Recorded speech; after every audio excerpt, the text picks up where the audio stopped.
Kuwait is liberated. Iraq's army is defeated. Our military objectives are met. Kuwait is once more in the hands of Kuwaitis in control of their own destiny. We share in their joy, a joy tempered only by our compassion for their ordeal.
%10 of the flights that were that went over to Iraq came from our base.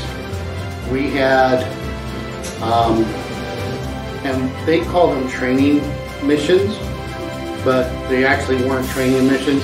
It's kind of a political thing with the country of Turkey. We couldn't actually say we're at war with Iraq, so we did training missions.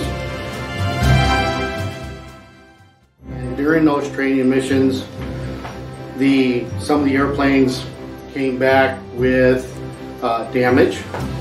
We had I don't know if you know what an external fuel tank is.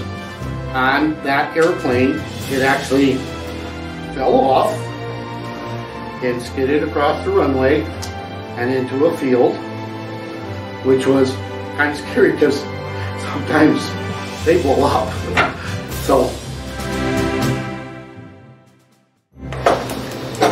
we actually had a Patriot base or a Patriot missile site on base, and they launched a Scud at us, which the base went under alert. And what we had to do is we had to put on our chemical warfare gear. We had to make sure that we took care of all of our staff members and made sure that they had their stuff on. We didn't have anything for the civilians. I had 3 civilians on my crew. And what I did is I took my training gear. I gave my training gear to the civilians and said, put this on, and that kind of appeased them on what we were trying to do, because the Scud missiles, we didn't know if they were carrying chemical warfare or if they were carrying, like, if it was just a bomb that would, blow up on impact.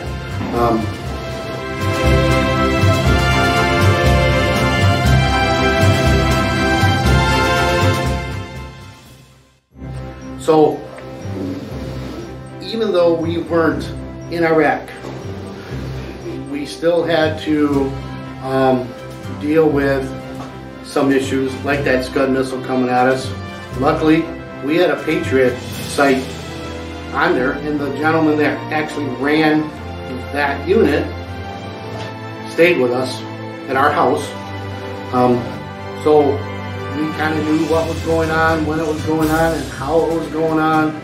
And being in the communications command, we learned about stuff before everybody else learned about it. So I was kind of lucky.